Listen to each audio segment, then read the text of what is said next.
Ini strategi yang disampaikan oleh Imam Ghazali dalam Ihya.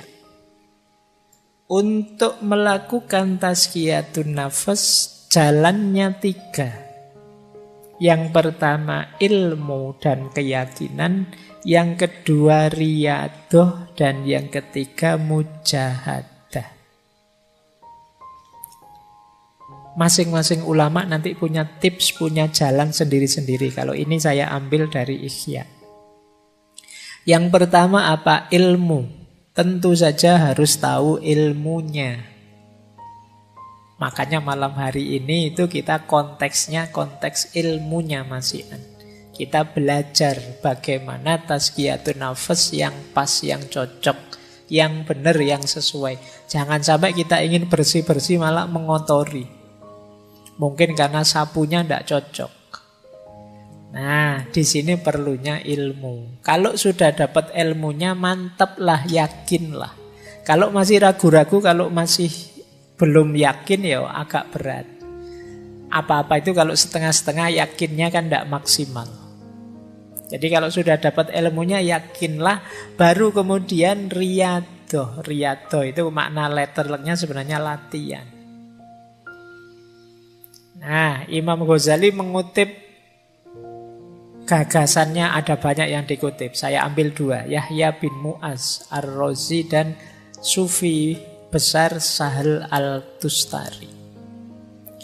Kalau riyadoh versi Syekh Yahya bin Mu'az Ar-Razi, yang dilakukan apa? Menjaga makanan, menahan mata, mengendalikan mulut, dan pemaaf.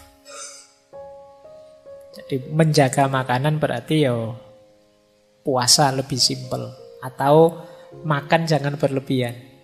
Kemudian tidur juga jangan berlebihan, menahan mata. Kemudian mengendalikan mulut dan pemaaf. Jadi kata Syekh Yahya bin Mu'az, ini strategi-strategi ini efektif untuk detok, membersihkan kotoran-kotoran kolbu. Kalau Syekh Sahal mirip saja, mengempiskan perut, menyedikitkan tidur malam, tidak banyak bicara, dan menjauh dari manusia. Kenapa harus menjauh dari manusia? Ya, karena godaan paling berat itu manusia.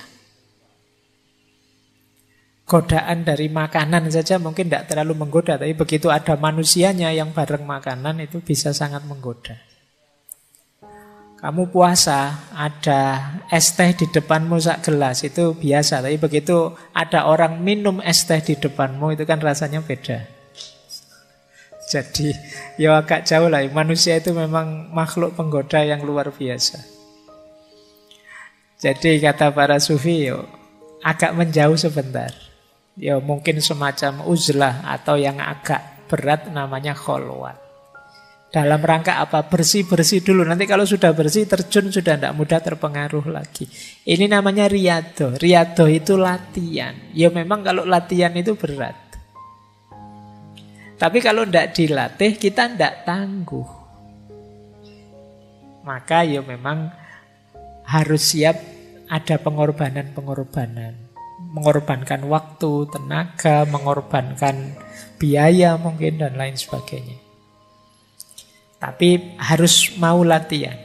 Tidak senang-senang saja, tidak bisa. Pak, saya ingin tazkiyatun nafas tapi jalur santai gitu loh Pak. Yang senang-senang yang itu ya tidak jadi tazkiyatun nafas nanti. Nah, kalau riyadoh bisa kita jalankan, harus diimbangi juga dengan mujahadah. Kalau mujahadah itu azam yang kuat, amal baik diperbanyak, sabar dan istiqomah. Niatnya yang kuat, diisi lebih banyak amal baik, kemudian sabar serta istiqomah. Jadi ilmu, keyakinan, riyadoh, dan mujahadah. Ini tips untuk tazkiyatun nafas dari kitab Ihya Ulumuddin. Ini 4 penghalang, masih dari Ihya ya. Hati-hati dengan 4 hal ini, bukan berarti kamu tidak boleh memiliki, tapi dia bisa menghalangimu dari Allah. Yang pertama harta, yang kedua pangkat kedudukan, yang ketiga fanatisme, taklid, dan yang keempat dosa atau maksiat. Harta bisa membuat kita lupa diri, jauh dari Allah. Solusinya kata Imam Ghazali, banyak sedekah. Jangan kemaruk. Sisakan yang kita butuhkan saja. Itu mengatasi biar harta tidak jadi penghalang kita dari Allah. Pangkat juga begitu. Biar tidak menghalangi kita dari Allah, mari, tidak apa-apa kita punya pangkat tinggi, punya kedudukan, punya karir bagus, tapi jangan bermewahan, jangan mencari pujian orang, jangan mencari merendahkan orang dan lain sebagainya. Menganggap orang lain lebih rendah. Ingin terkenal, ingin dipuji, ingin bermewahan. Jadi hartanya sekian ratus M misalnya, karena jadi pegawai pajak misalnya. Tidak salah itu, mungkin diperoleh mungkin jalurnya resmi, cuma itu yang disebut bermewahan. Bermewahan itu mungkin jalurnya legal tapi akan menghalangi kita dari yang hak, dari Allah. Kenapa? Karena kita sibuk dengan harta. Maka pangkat dan kedudukan harus kita kelola secara positif. Harta juga begitu. Ada lagi yang menghalangi kita dari hak, fanatisme, taklid. Baik pada kelompok, aliran, orang, tokoh atau siapapun. Ini bisa jadi hijab kita untuk dekat kepada Allah. Bisa menggeser orientasi harusnya ke Allah, tapi ke yang kita takliti atau kita fanatiki. Dan yang keempat tentu saja maksiat. Maksiat itu pasti akan jadi hijab kita dari Allah. Saya lanjutkan. Kalau ini level-levelnya, ini rankingnya. Teman-teman sampai ranking berapa saya tidak tahu. Pembersihan jiwa. Ini dalam tasawuf, tentu saja bersih-bersih paling dasar itu bersih dari dosa, maksiat.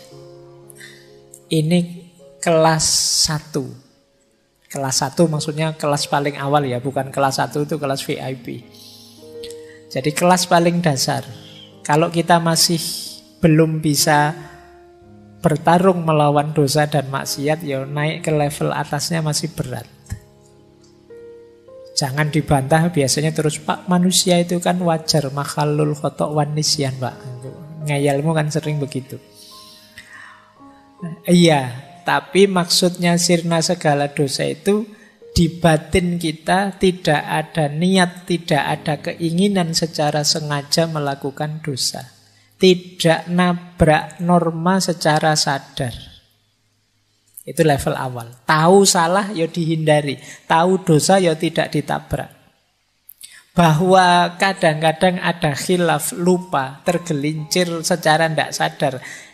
Ini manusiawi, bisa kita ikuti dengan tobat, tapi tidak secara sengaja melakukannya. Itu level awal tadi yang dimaksud sirna segala dosa. Begitu sadar, saya salah ngomong, kepleset ngomongnya. Sebenarnya tidak pengen mesuh, tapi lihat wajahmu tiba-tiba keluar begitu saja misalnya. Ini kan tidak sadar. Nah ini terus kamu bisa tobat, tidak niat kok tadi. Beda dengan secara sengaja memang pengen mesuh niat. Nah, itu kita harus sirna dari yang ini tadi, yang terakhir, yang sengaja niat pengen menjalankan dosa. Kalau sudah lulus dari level pertama bersih-bersih, bisa naik lebih tinggi. Membersihkan diri dari segala keterikatan selain Allah. Keterikatan itu berarti ketergantungan. Bahwa kita hidup ini memerlukan macam-macam, iya, memerlukan bantuan orang lain, memerlukan dukungan orang lain, pasti wong kita bukan makhluk superpower, tapi tidak ada yang kita tergantung. Tidak ada yang kita terikat sedemikian rupa. Terikat itu berarti kalau tidak kamu saya tidak mungkin bisa begini, ini namanya terikat. Kalau tidak karena pertolonganmu teman saya tidak bisa sesukses ini, maka kamu harus nolong aku terus, ini namanya terikat. Satu-satunya keterikatan yang sah itu ya hanya dengan Allah saja. Maka hal-hal yang di luar Allah jangan sampai menghalangi kita dekat dengan Allah. Jadi level 2 bebas dari segala keterikatan. Kalau ini sukses, naik ke level yang lebih tinggi lagi, yaitu bebas dari keakuan. Biasanya orang itu yang sudah sukses di level 2 itu terus merasa bangga dengan dirinya bahwa aku loh bisa bersih, aku loh bisa sukses melepaskan segala keterikatan. Ini level keakuan. Kita lupa bahwa keberhasilan kita itu hakikatnya anugerahnya Allah, pertolongannya Allah. Nah, maka level 3 apa? Bersih-bersih aku. Kalau kita sukses di level 3, otomatis kita akan sampai ke level 4. Yang tersisa hanya Allah saja. Di level 2 tadi, yang selain aku bersih. Di level 3, bahkan aku pun bersih sekarang. Maka ketika kita bersih dari level 3, otomatis kita sekarang sampai ke level 4. Yaitu hanya Allah saja. Inilah level-levelnya tazkiyatun nafas. Baik, masih ada. Ini petunjuk praktis. Nanti teman-teman coba direnungi ya. Ini menarik. Imam Ghazali memberi petunjuk praktis dalam Ihya. Ini saya agak merangkum dari kitab Ihya. Kotorannya apa? Jalan bersih-bersihnya apa? Yang pertama kata Imam Ghazali, kotoran jiwa dalam aspek syahwatnya perut dan bawah perut.